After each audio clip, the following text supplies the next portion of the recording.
Terus ayat tadi pun nerangake situasine jeung Nabi. Alam yajidka yatiman fa'awa. Gusti Allah ngemotake.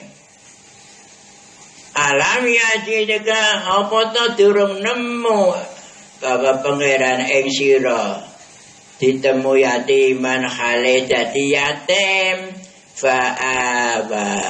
Mongko ngomongake sapa Allah ing sira Muhammad eling ta ora seliramu nalika isih cilik dadi yatim lahir wis ora kenal bapak dadi bapake Kanjeng Nabi Said Abdullah wafat sadurunge Kanjeng Nabi lahir dadi lahir wis ora kenal bapak.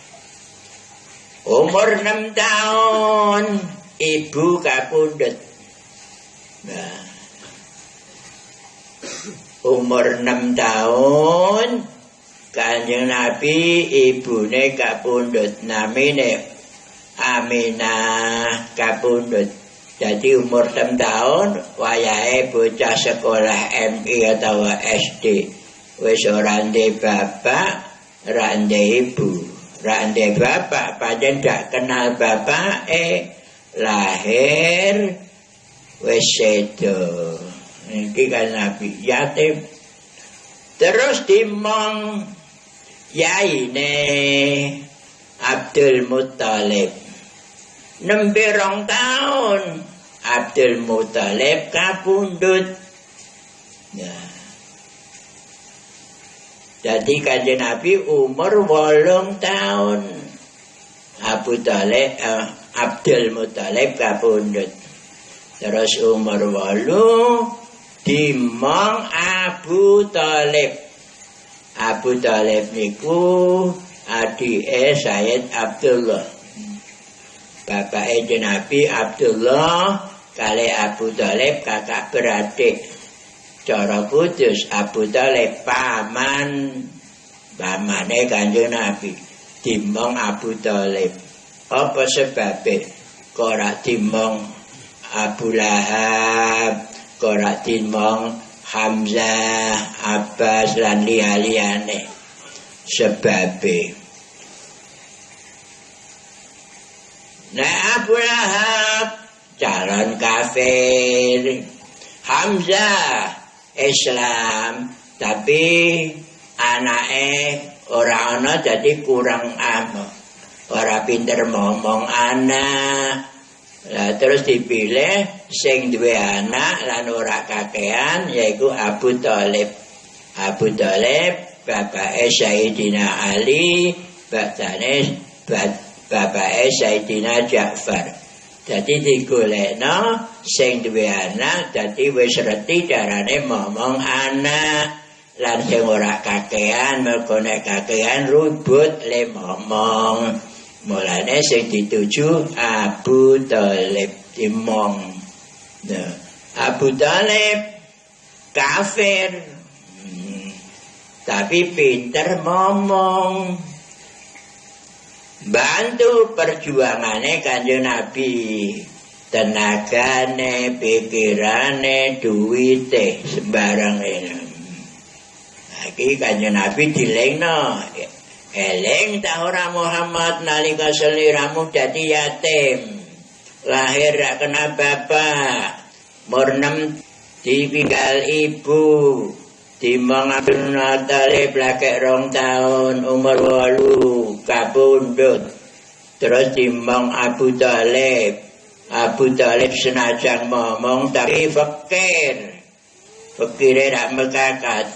Menawa seliramu dimong Abu Thalib tetep bantu. Mila Kanjeng Nabi Jalid niku angon mendo. Menjat cucu kuduse dhewe. Iki sampean bayangke seorang nabi, seorang rasul angon wedhus.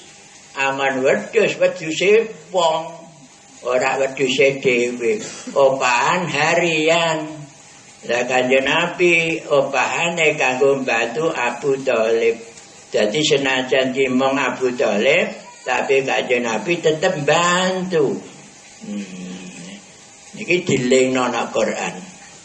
Wa wajadaka dhallan fahada. Lan nemu sapa Allah ing sliramu dhallan hale ora ngerti hukum-hukum, ora ngerti syariat, bingung ngatur masyarakat sing diliputi molimo, minum, madat, majun lan liyane. Bingung kowe. Fahada mongko paring pitutur sapa Gusti Allah. Seliramu nepi nak gua Hira tanggal 17 Ramadan temurun ayat Iqra bismi rabbikal ladzi khalaqal insana min 'alaq wa rabbukal akramul ladzi 'allama bil qalam 'allamal insana ma lam ya'lam. Gangsal ayat temurun. Isine kowe nek kepengin matur masyarakat molimo isa ilang Muhammad. Carane kenalke Tuhan. Iqra bismi rabbikal ladzi khalaq. Molimo nganti dilakoni bebes wong kafir ning lakoni. Kanggo kebesaran nek ana upacara. Sebab apa? Mergo ora kenal Tuhan. Kufar Mekah nalika niku mboten kenal Tuhan Allah. Mulane mblubah lakune. Iqra berarti nedahake ketuhanane Allah. Kanjeng Nabi dielingake kon kenal Allah. Jadi nomor 1 nek mulang bocah-bocah supaya jadi calon swarga kenalke Tuhan. Mulane bayi lahir kuping sing tengen kon ngazani. Padahal bayi kuping sing kiwa kon ngamati. Sing tengen diazani. Sing kiwa dikomati. Iki ulangan Kanjeng Nabi. Di apa? Dikenalake nama Tuhan. Alhamdulillah nanggonan sekolahan-sekolahan taman pendidikan kanak-kanak dikenalake sifat 20. Kadang dilakokake Allah wujud kidam bako mukhalafatu lil hawadisi wa qiyamuhu binafsi wahdaniyat qudrat iradat ilmu hayat. Ini dikenalake ndak meneh kanak-kanak. Jadi nomor 1 dikenalake Tuhan. Kono wis rada pinter diulang carane wudu, carane salat. Nek poso dimulang angke dikandhane tok. Mergo poso iku mulai awal waktu metune fajar shadiq ora kena dahar, ora kena ngunjuk lan liya-liyane sing dilarang. Iku diulang. Tapi nomor 1 dikenalake nama Allah. Mulane Kanjeng Nabi badhe saking Gua Hira dakwah ketuhanan yang Maha Esa. Wa wajadaka lan nemu sapa pangeran ing seliramu Muhammad ailan hale pikir. Ba'agna menyugihake sapa Allah. Kowe nalika cilik pikir dimong Abu Thalib umur 9 tahun. Angon wedhus. Ngono wae ora wedhuse dhewe. Fa'agna maka nyugihake sapa Allah. Terus akhirnya umur 13 tahun dipimpin karo Abu Thalib dagang. Carane dagang. Kan Nabi cilik umur 13 tahun wis dagang. dagang teko Mekah ring Syam. Niki pirang kilo adohe niku. Kula pun nate teng Syam nalika umrah. Aduh nek saka Mekah. Yo Kanjeng Nabi numpak unta. Lah kula numpak pesawat. Mboten nganti sak jam pun dugi. Ya. Akhirnya dagang dilepas karo Abu Thalib, dagang piyambak, terus dagangake bandane Ibu Khadijah. Ibu Khadijah termasuk wanita kaya, sugih. Kanjeng Nabi kersa dagangake barang dagangane Bu Khadijah. Lho niku hebate Kanjeng Nabi. Ora kaya bakul-bakul saiki. Dikandakno apa anane. Niki cara saiki diarani wong bodho. Kanjeng Nabi takon niki Bu Khadijah niki sing regane saking sampean sampean regani 100 niki kula dal payu 200 niki dite ngono ku 200 dijokok ngarep dite engko terus Bu Khadijah narana niki sing 100 gadane sampean niki sing 100 ana ngono bagus saiki niki payu semene mboten enten malah nek bakul-bakul saiki iki dereng payu sedaya padahal wis entek iku. Jadi Kanjeng Nabi mboten. Niki saking sampeyan 100, niki kula dal payu 200, niki lho dite 200. 200 diwena kabeh. Lah niki sampeyan ra untunge. Nggih, matur nuwun ngono iki. Ora ana ra saiki. Niki hebate. Jadi beres lugu. Mulane saking senenge Bu Khadijah ana pemuda diamanati dagangan semono kok kena dipercaya. Lah iki tak awakku tak amanatno dhewe. Lajeng Bu Khadijah awake diserahno Kanjeng Nabi. Artine nglamar. Sing nglamar mboten Kanjeng Nabi. Sing nglamar Bu Khadijah, nglamar jeung Nabi. Saking percayane Bu Khadijah dhateng Kanjeng Nabi, tak percaya dagangan semono beres. Awakku tak titipno nisan, monggo beres.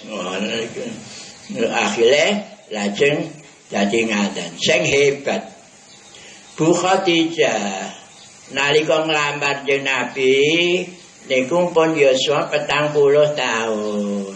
Pun mutra kalih. Jadi cara saiki rondo. Rondo wis mutra kalih. Bapake bojone Khadijah sing dike Abu Halah. Bau Abu Halah alif lam tabudel. Abu Halah dicatat dadi angge nek kula lari mangke sampean ngelingke. Niki kadang-kadang lali kula. Namine bojone Bu Khadijah Abu Halah. Nah, tapi wis mati. Terus akhirnya nglamar ning Kanjeng Nabi. Kanjeng Nabi umur 20. Sejoko ting-ting. Ya. Niki sampean pikir wong ganteng gagah sih enom umur 20 ditari wong tuwa-tuwane paman-pamane mergo bapak ibune pun mboten enten sing mau paman-pamane ditari entuk rondo kok gelem. Mulane nek ana wong ngarani Kanjeng Nabi ku brai bojone akeh wong ra paham tak banterno wong ra paham sampean bayangke upamane sampean umur 20 ditari wong wedok umur 40 sampean gelem mesti mboten purun Kanjeng Nabi monggo sak kersane bapak-bapak, paman-paman ngersake kula nderekake. Niki Kanjeng Nabi. Dadi Kanjeng Nabi mboten wong brahe. Upama brahe ya golek sing prawan. Ya. Sing ngarani Kanjeng Nabi ora paham. Ndak baleni maneh. Wong ora paham. Lah wong ora paham ku tegese piye? Ya ora ngerti ra, wong ora paham. Akhirnya dados garwane Bu Khadijah berumah tangga Kanjeng Nabi kalih Bu Khadijah nganti 20 tahun. Kanjeng Nabi keluarga kalih Bu Khadijah omah-omah nganti 20 tahun. Diparingi putra 6 mboten 7. Diparingi putra 6 lanang 2 wedok 4. Lho jarene putrane Kanjeng Nabi 7 bener. Sing siji kalih Bu Maryah Kiptiyah saking Mesir diparingi putra setunggal Ibrahim. Dadi genepe putrane Kanjeng Nabi 7. Ada putrane Bu Khadijah 6 ditambah 2 8. Ngono carane ya. Bolane Kanjeng Nabi asih karo Bu Khadijah luar biasa. Badhe Bu Khadijah kapundhut, umur 25. Bu Khadijah kapundhut umur 25. Kanjeng Nabi umur 50. Badhe Isra Mi'raj Kanjeng Nabi diparingi kesempatan Allah kon garwa Bu Aisyah. Bu Aisyah nalika niku isih cilik, lagi umur 6 tahun. Nah, umur 6 tahun Kanjeng Nabi umur 50. Kembali Kanjeng Nabi umur 53, Bu Aisyah umur 11. Wonten ing Madinah. Iku saben-saben Kanjeng Nabi niku cara kudus ana banjaan. Cara Arabe banjaan sedekahan. Iku Bu Aisyah dikandani kengko wena ponakane Khadijah sing ki pamane kan. Bu Aisyah rada jengkel. Khadijah bolak-balik Khadijah ngono. Wong sandingan perawan ngene iki ngomong wedok tuwa Khadijah. Bu Aisyah ngono. Kanjeng Nabi nesu apa Aisyah? Khadijah. Aku seneng karo Khadijah kene. Khadijah ku wedok sing bantu aku. Pikirane, tenagane, duwite, bantu aku. Aku seneng karo Khadijah. Malah aku karo Khadijah diparingi putra 6. Karo kowe ra diparingi. Ngene Kanjeng Nabi ngoten. Kanjeng Nabi ku nek ana wong kemakinan nang lanang wedok kemayan mboten seneng. Ya. Iku Bu Khadijah. Tahu Bu Khadijah bocedo Bu Aisyah ngundang anake Fatimah. Fatimah dalam ibumu Khadijah karo aku utama ndi. Gitu mah Ibu Khadijah wong istri pertama. Ora utama aku. Ya kok saged Bu. Aku untuk bapakmu kan perawan. Ibumu untuk bapakmu kan rondo. Perawan karo rondo apik endi? Ngono.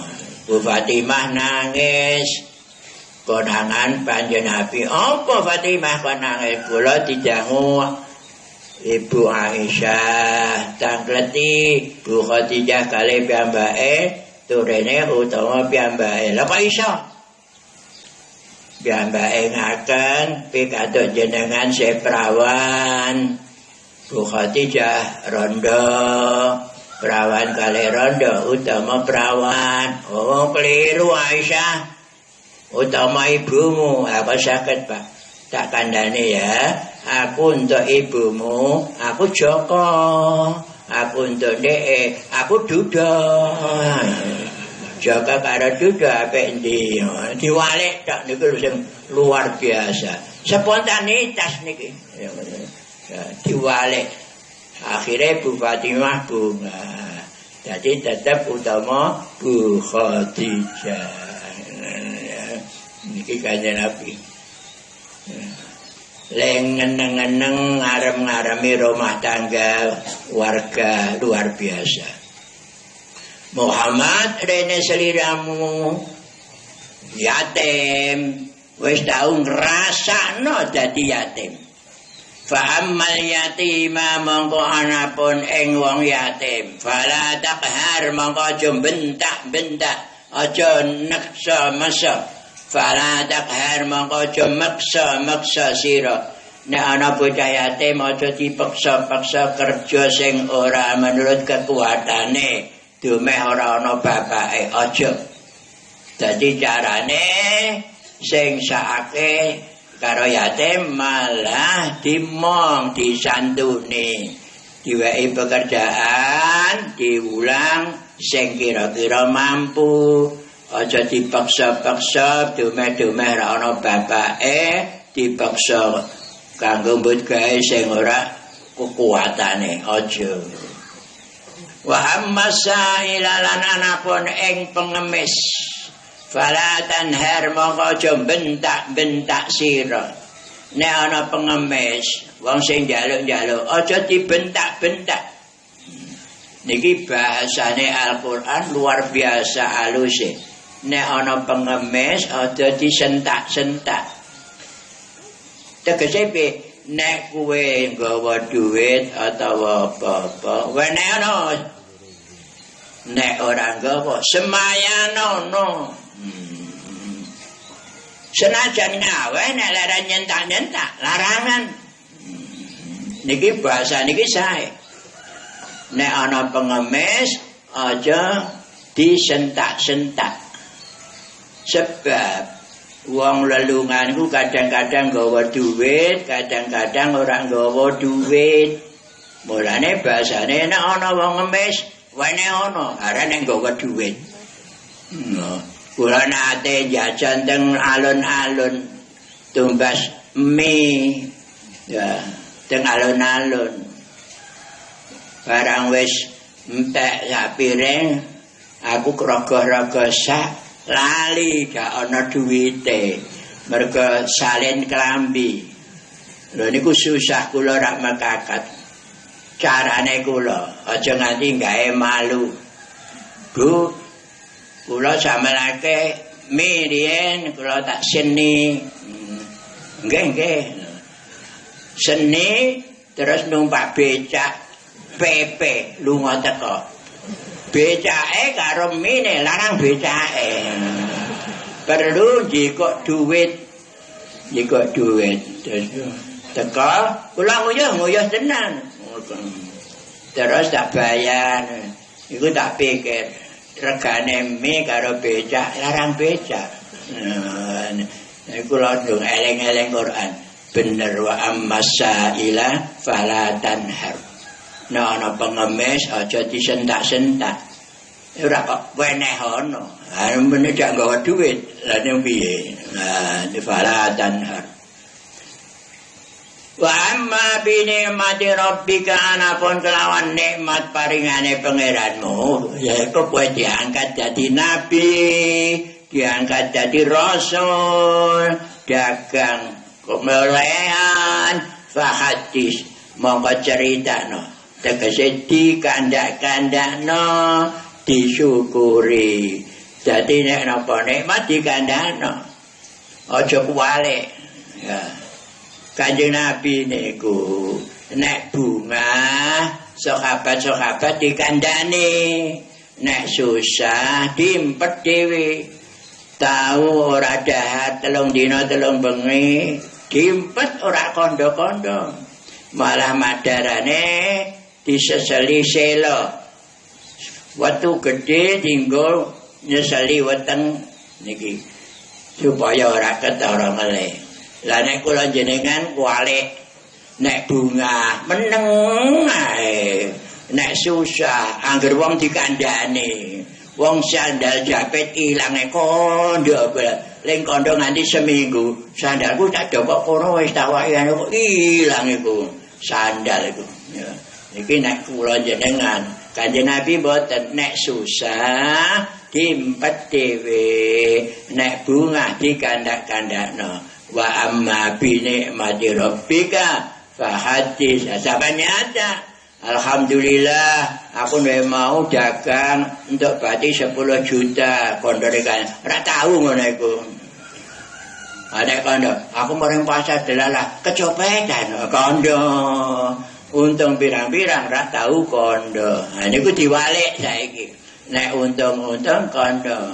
Aku mau untuk 10 juta ke butuh duit ta ora. Ngono ra ada kondo. Nah niki jadi termasuk wa amma bi